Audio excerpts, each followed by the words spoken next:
बिस्मिल्लाहिर्रहमानिर्रहीम। अस्सलाम वालेकुम नाज़रीन, मैं अहमद फवाद हूँ और आप मेरा यूट्यूब चैनल देख रहे हैं। नाज़रीन, बड़ी खबर और ब्रेकिंग न्यूज़ के साथ आज की व्लॉग में आपकी खिदमत में हाजिर हुआ हूँ। ईद की छुट्टियों के फौरी बाद पहला वर्किंग डे और सुप्रीम कोर्ट ऑफ पाकिस्तान में इलेक्शन ट्रिब्यूनल मामले पर हंगामी समाअत हुई है। अहवाल आपके साथ में शेयर करूँगा। सबसे पहले तो चीफ जस्टिस कादी फ़ैज़ ईसा साहब ने बल्ले का निशान लिया और बल्ले के निशान लेने के नतीजे में क्या हुआ, जो एक मुबैना चुनतखिब हुकूमत आई फॉर्म 47 के नतीजे में अब फॉर्म 47 वालों को बज़ाहिर चीफ जस्टिस कादी फ़ैज़ ईसा साहब की जानिब से जो कवर है वो फराहम कर दिया गया है। बड़ी इंपॉर्टेंट ये समाअत है, आपके साथ में शेयर करूंगा कि क्या चीफ जस्टिस कादी फ़ैज़ ईसा की जानिब से आज रिमार्क्स दिए गए, क्या कहा गया, और साथ ही साथ नाजरीन ये तासुर ज़ायल करने के लिए chief election commissioner Sikandar Sultan Raja की क्लास भी ली। इंतखाबात पर जो सवालात थे वो भी चीफ साहब की जानिब से उठाए गए, और सबसे इंपॉर्टेंट बात जो सदारती ऑर्डीनेंस हुकूमत की जानिब से जारी किया गया था, इस ऑर्डीनेंस को तौहीन भी करार दिया गया, यानी कि आप कह सकते हैं कि इसको बदनीयती भी करार दिया गया। अहम तरीन तफसीलात आपके साथ मैंने शेयर करनी है। तो मामला नाज़रीन कुछ यूँ हुआ, चीफ जस्टिस कादी फ़ैज़ ईसा और जस्टिस नईम अख्तर अफगान, ये दो जजेस थे जिन्होंने इलेक्शन ट्रिब्यूनल के मामले पर आज सुप्रीम कोर्ट ऑफ पाकिस्तान में समाअत की। अभी जो मैं आपके साथ तफसीलात शेयर करने जा रहा हूँ ये वक्फे से पहले तक की प्रोसीडिंग है, क्योंकि अभी जब मैं वीलॉग रिकॉर्ड कर रहा हूँ तो समाअत में वक्फा है, वक्फे के बाद दोबारा समाअत का आगाज़ होगा। लेकिन फैसला क्या आने जा रहा है और बड़ी जो डेवलपमेंट्स हैं वो वक्फे से पहले हो चुकी हैं, तो इसलिए ये बहुत ज़रूरी था कि वो सारी कार्रवाई जो है वो मैं आपके साथ शेयर करूं। तो ये दो रुकनी बेंच था जिसने आज की जो समाअत है वो की।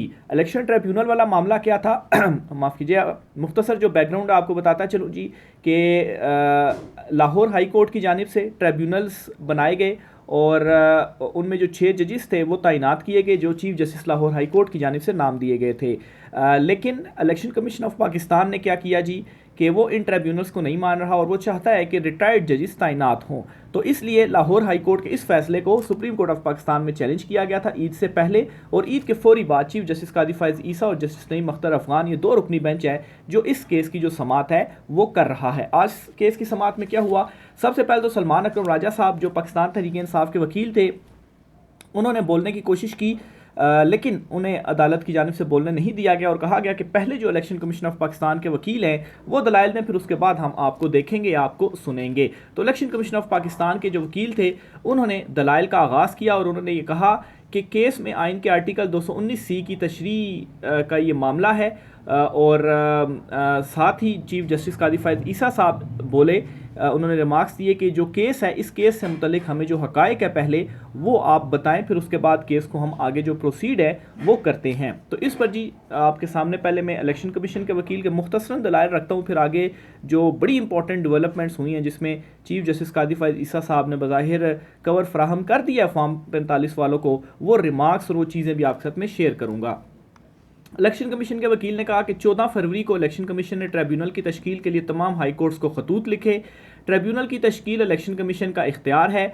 तमाम हाई कोर्ट से खतूत के ज़रिए जजिस के नाम की फहरिस्तें मांगी गई। खतूत में जजिस के नामों के पैनल्स मांगे गए। लाहौर हाई कोर्ट की जानिब से 20 फरवरी को 2 जजिस के नाम दिए गए। ये उन्होंने पूरा बैकग्राउंड बताया, और ये जो 20 फरवरी की वो बात कर रहे हैं उस वक्त chief justice Lahore high court अमीर भट्टी साहब थे और उन्होंने सिर्फ 2 जजिस ही दिए थे ट्रिब्यूनल के लिए, और 2 जजिस ने ट्रिब्यूनल के क्या केसेस सुनने वो तो फिर साल लग जाने थे। और असल तब्दीली कब आई, जब chief justice Lahore high court मौजूदा जो हैं मलिक शहजाद अहमद साहब वो आए और इन्होंने मजीद 6 जजिस और तैनात किए। उनमें असल जो फड्डा है वो पड़ा। दोनों जजिस को इलेक्शन ट्रिब्यूनल के लिए नोटिफाई कर दिया गया। पहले वाले को 26 अप्रैल को मजीद जजिस को बतौर इलेक्शन ट्रिब्यूनल जो है वो तश्कील दिया गया। ये इलेक्शन कमीशन के वकील ने फिर वो जो मौजूदा चीफ जस्टिस का इक़दाम है उसके हवाले से बताया जी।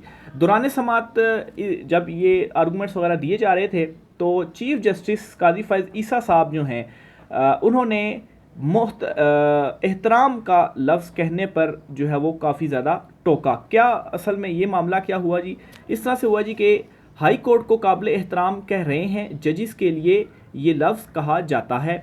अंग्रेज़ी ज़ुबान इंग्लिस्तान की है, वहाँ पार्लिमान को काबिल एहतराम कहा जाता है, ये चीफ जस्टिस ने कहा जी।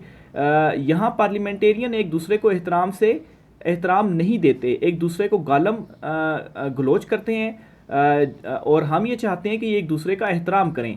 इलेक्शन कमीशन को काबिल एहतराम क्यों नहीं कहते? अच्छा, तो अब यहाँ पर आप देखें जी कि हाई कोर्ट के लिए एहतराम का या मोहतरम का जो भी लफ्ज़ था वो इस्तेमाल किया गया। तो चीफ जस्टिस कादी फ़ाइज़ ईसा साहब एक किस्म का चीफ इलेक्शन कमिश्नर को भी शायद यहाँ पर थोड़ा सा प्रोटेक्ट करने की कोशिश कर रहे हैं जी कि आप उनको क्यों कोई वैल्यू नहीं दे रहे, क्यों उनके ख़िलाफ़ आप इतना ज़्यादा हो चुके हैं, आप एहतराम का लफ्ज़ हाई कोर्ट के लिए इस्तेमाल कर रहे हैं, तो इलेक्शन कमीशन भी तो काबिल एहतराम है, आप उसके लिए एहतराम का जो लफ्ज़ है वो क्यों नहीं इस्तेमाल करते? क्या इलेक्शन कमीशन काबिल एहतराम नहीं? ये चीफ जस्टिस ने कहा। तो बहरहाल जी ये एहतराम का लफ्ज़ यूज़ करने से उन्होंने रोका हाई कोर्ट के लिए चीफ जस्टिस कादी फ़ाइज़ ईसा साहब ने। अच्छा, फिर आगे चलते हुए इलेक्शन कमीशन के वकील ने यह कहा कि 4 ट्रिब्यूनल्स की तश्कील तक कोई तनाज़ा नहीं हुआ। इस पर चीफ जस्टिस ने कहा कि क्या चीफ इलेक्शन कमिश्नर और चीफ जस्टिस एक दूसरे से मुलाकात नहीं कर सकते? क्या पाकिस्तान में हर चीज़ को मुतनाज़े बनाना लाजिम है? अब यहाँ पर चीफ जस्टिस ने सवाल उठा दिया कि ये इतना सारा मामला चल रहा है, अभी तक चीफ इलेक्शन कमिश्नर और चीफ जस्टिस ने मुलाकात क्यों नहीं की और मुलाकात करके इस मामले को सॉर्ट आउट क्यों नहीं किया गया? तो यहाँ पर एक तरह से वो chief justice Lahore high court पर भी उंगली उठा रहे हैं कि सब ने अना का जो मसला है वो बना लिया और आगे इस तरह के वो रिमार्क्स भी देते हैं। इंतखाबात की तारीख पर भी सदर और इलेक्शन कमीशन में तनाज़ा था। अच्छा, अब देखें कि इलेक्शन कमीशन का हर किसी के साथ तनाज़ा होता है, पहले सदर के साथ तनाज़ा था और अब chief justice Lahore high court के साथ तनाज़ा था। तो एक ही शख्स का अगर इदारों के साथ तनाज़ा हो रहा है तो फिर गलत किसको समझा जाएगा? उस शख्स को ही समझा जाएगा ना कि जो हर किसी के साथ जो तनाज़ा है वो कर रहा है। रजिस्ट्रार लाहौर हाई कोर्ट की जानिब से ख़त क्यों लिखे जा रहे हैं? चीफ जस्टिस और इलेक्शन कमिश्नर बैठ जाते तो तनाज़े का कोई हल निकल आता, बैठकर बात करते तो किसी नतीजे पर पहुंच जाते। क्या चीफ जस्टिस और इलेक्शन कमीशन का मिलना मना है? फिर इसी तरह से जी जस्टिस नईम अख्तर अफगान ने कहा कि इलेक्शन कमीशन ने तमाम हाई कोर्ट्स को खतूत लिखे, तनाज़ा नहीं हुआ। लाहौर हाई कोर्ट के अलावा कहीं तनाज़ा पैदा नहीं हुआ। बलूचिस्तान हाई कोर्ट में तो ट्रिब्यूनल्स की कार्रवाई मुकम्मल होने को है, क्या कोई अना का मसला है? ये चीफ जस्टिस ने कहा। यानी कि यहाँ पर फिर एक तरह से तासुर देने की कोशिश की गई कि तमाम ट्रिब्यूनल्स तो ठीक चल रहे हैं, सिर्फ लाहौर हाई कोर्ट में ही मसला है और लाहौर हाई कोर्ट के चीफ जस्टिस के साथ ही मसला है। क्या कोई अना का मसला उन्होंने बना लिया हुआ है? आप मुलाकात कर लें, मिल लें और मसले को हल कर लें। बलूचिस्तान में जो ट्रिब्यूनल्स हैं वो काम ख़त्म कर चुके हैं, लेकिन यहाँ पर मसला ये है कि असल जो ट्रिब्यूनल्स में केसेस फॉर्म 47 के जाने हैं वो लाहौर हाई कोर्ट जो ट्रिब्यूनल्स बनाएगी उन्हीं में ही केसेस जाने हैं। बलूचिस्तान में तो कोई इस तरह का तनाज़ा नहीं है, या सिंध में तो कोई ट्रिब्यूनल्स के हवाले से इतने केसेस नहीं है फॉर्म 45 के हवाले से। मसला तो असल या केपी में भी नहीं है, असल मसला तो पंजाब में है और पंजाब के बाद वफाक में है। तो वफाक के तो तीनों चैलेंज हुए हैं। इस्लामाबाद हाई कोर्ट जो ट्रिब्यूनल बना रहा है तो असल सारी जो गेम है वो पंजाब में ही है, तो इस वजह से वहाँ पर तनाज़ा बना हुआ है। और इलेक्शन कमीशन अगर इससे पहले जो चीफ जस्टिस अमीर भट्टी साहब थे लाहौर हाई कोर्ट के, उनके 2 नामों के ऊपर वो कोई एतराज़ नहीं करता और नोटिफाई कर देता है, तो जो मज़ीद 6 जजेस मौजूदा chief justice Lahore high court Malik Shahzad Ahmad ने दिए, उन नामों के ऊपर क्यों एतराज़ कर रहा है और ये कह रहा है कि हमें पैनल दिया जाए? भाई आपने किसी और हाई कोर्ट को ये कहा कि आप हमें पैनल दें, लेकिन इन चीज़ों को उस तरह से हाईलाइट नहीं किया गया समात में। और जजेस के भी जो रिमार्क्स थे उन रिमार्क्स से भी यही मैंने ऑब्ज़र्व किया कि असल मुद्दा तो ये था, लेकिन दूसरी उस पर आया गया कि वहाँ पर तो मसाइल हल हो, वहाँ पर तो ट्रिब्यूनल्स भी बन गए, सब कुछ हो गया, तो लाहौर हाई कोर्ट के साथ ही क्यों मसला है? तो वहाँ पर तो असल जो सारी गेम है वो है ही पंजाब की। अच्छा, फिर जी दुराने समाज चीफ जस्टिस साहब ने जो ऑर्डिनेंस है इस पर भी काफ़ी ज़्यादा एतराज़ उठाया और मुझे ऐसा लगा कि ये एक तासुर देने की इस तरह से कोशिश थी जी कि जो है वो ऑर्डिनेंस के भी मुखालिफ हैं, ऑर्डिनेंस नहीं जारी होना चाहिए। और सिकंदर सुल्तान राजा की भी इसमें थोड़ी सी जो क्लास वगैरह है वो ली गई, ताकि जो आपके सामने मैंने शुरू में जो रिमार्क्स रखे जिससे बज़ाहिर ये नज़र आया जी कि फॉर्म 47 वालों को अब जो तहफ़्फ़ुज़ है वो मिलने जा रहा है, इस तरह से कि अगर रिटायर्ड जजेस आ जाते हैं तो फिर तो सारी जो गेम है वो ही ख़त्म हो जाएगी। आगे चल के इस पर मैं रिमार्क्स आपके साथ शेयर करूँगा, चीफ जस्टिस के बड़े इंपॉर्टेंट हैं, लेकिन पहले ऑर्डिनेंस वाला मामला सुन लें। और इससे मुझे तो ये लगा कि शायद ये चीज़ इस तरह से ली गई कि इस तासुर को कोई ख़त्म किया जाए और ये चीज़ इस तरह से रिपोर्ट हो कि देखें जी ऑर्डिनेंस पे भी चीफ जस्टिस साहब ने ये रिमार्क्स दे दी और सिकंदर राजा के हवाले से भी ये जो रिमार्क्स थे वो उन्होंने दे दिए। अच्छा जी, इस पर चीफ जस्टिस साहब ने ऑर्डिनेंस पर कहा कि इलेक्शन कमीशन कैसे सदारती ऑर्डिनेंस जो है वो बना रहा। पार्लियामेंट इलेक्शन कमीशन ही नहीं, ये सदर की जानिब से जो वो हुआ, ये पार्लियामेंट की तौहीन है। सदारती ऑर्डिनेंस को पार्लियामेंट की तौहीन करार दिया। तो इलेक्शन कमीशन के वकील ने कहा कि मैं फेडरेशन नहीं हूँ। इस पर चीफ जस्टिस ने कहा कि आप कह रहे हैं कि इलेक्शन करवाना हमारी जिम्मेदारी है, हाई कोर्ट दूर रहे। आप कैसे कह रहे हैं कि सदारती ऑर्डिनेंस ला सकते हैं या इस हवाले से कोई कानून है? इस पर वकील इलेक्शन कमीशन ने कहा कि हमने कानून नहीं बनाया, जनरल बात से ज़्यादा हम नहीं कर सकते, ऑर्डिनेंस का दिफा भी हम नहीं कर रहे, क्योंकि उनका ये कहना जी कि ऑर्डिनेंस जारी हो गया तो हमने तो उसके ऊपर इंप्लीमेंट करना है, हम तो नहीं बना रहे। तो इस पर चीफ जस्टिस ने कहा कि सुप्रीम कोर्ट में केसेस की जिम्मेदारी मेरी है, अपनी कमज़ोरी को वजह ना बनाएं। मैंने इस पर वकील इलेक्शन कमीशन ने कहा कि मैंने आखिरी बार सुना था तो लाहौर हाई कोर्ट पे शायद 62 जजेस थे, क्या ऑर्डिनेंस को चैलेंज नहीं किया गया? ये फिर चीफ जस्टिस ने सलमान अकरम राजा से सवाल किया। तो इस पर सलमान अकरम राजा ने कहा कि ऑर्डिनेंस को लाहौर हाई कोर्ट में चैलेंज किया गया है। इस पर चीफ जस्टिस ने कहा कि मुख्तलिफ हाई कोर्ट्स क्यों, ऑर्डिनेंस तो पूरे मुल्क में लगेगा।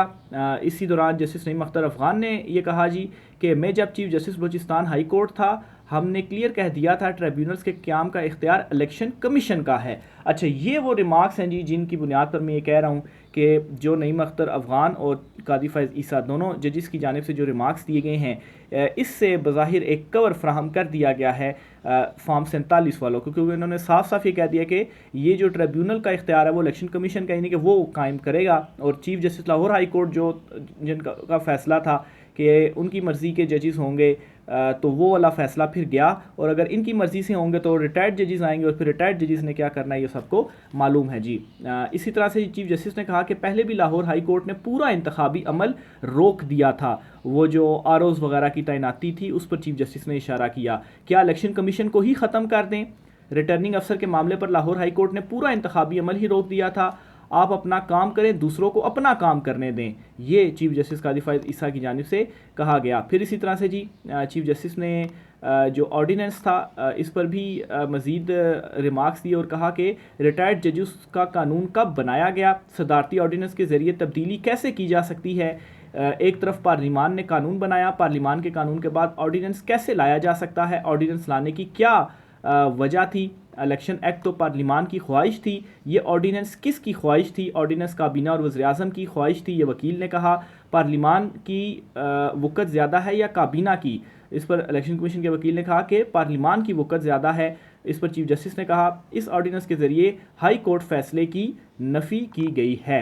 तो ये जी एक तरफ तो जो है वो ये अदालत की जानिब से करार दिया जा रहा है कि ये इलेक्शन कमीशन का इख्तियार है और वही ट्रिब्यूनल करेगा, और लाहौर हाई कोर्ट के साथ ही सिर्फ मसला है, बाकी कहीं पर ट्रिब्यूनल्स के साथ कोई मसला नहीं है। और हाई कोर्ट ने पहले भी रोड़े अटकाए थे जो इंतखाबात हुए 8 फरवरी को, तो अब भी हाई कोर्ट इस तरह से कर रहा है। तो एक तो जी ये रिमार्क्स दिए Lahore high court chief justice के जो फैसला था उसको उड़ाकर रख दिया, और ये एक किस्म का अपने रिमार्क्स के थ्रू हाईलाइट कर दिया कि रिटायर्ड जो जजेस हैं वही ट्रिब्यूनल में आएंगे। और दूसरी तरफ थोड़ी सी क्लास भी ली कि ये जो ऑर्डिनेंस है ये आप कैसे जारी कर सकते हैं। आप पहले पार्लिमान ने, चूँकि पार्लिमान का पहले खुद साल पहले उन्होंने कुछ और कानून बनाया था और साल के बाद अपने ही बनाए कानून के खिलाफ जो ऑर्डिनेंस है वो जारी कर दिया। दूसरी तरफ ये भी जो रिमार्क्स हैं वो चीफ जस्टिस कादी फ़ैज़ की जानिब से दिए जा रहे हैं, और इससे ये तासुर बन रहा है जी कि वो ऑर्डिनेंस के भी खिलाफ हैं। तो अगर लेट से आप ऑर्डिनेंस के खिलाफ हैं और ऑर्डिनेंस को आप कलअदम करार दे देते हैं,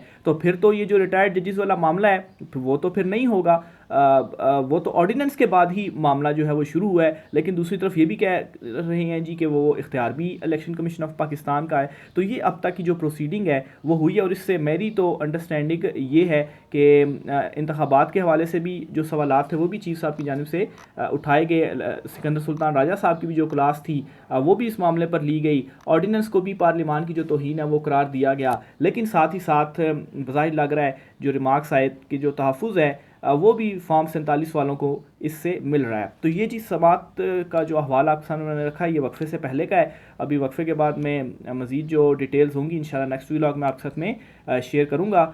लेकिन एटलीस्ट ये जो समात हुई है अभी शुरू के 2 घंटे 1.5-2 घंटे की, इससे एक ग्राउंड बन गया है और इससे एटलीस्ट इतना अंदाज़ा लगाया जा सकता है कि अब इस केस का जो फैसला है वो क्या आ सकता है या किस डायरेक्शन में ये जो सारी समात है वो जा रही है। तो वक्फे के बाद जो होता है आपके साथ में डिटेल शेयर करूँगा। राय के साथ कीजिएगा, इजाज़त दीजिए, अल्लाह हाफिज़।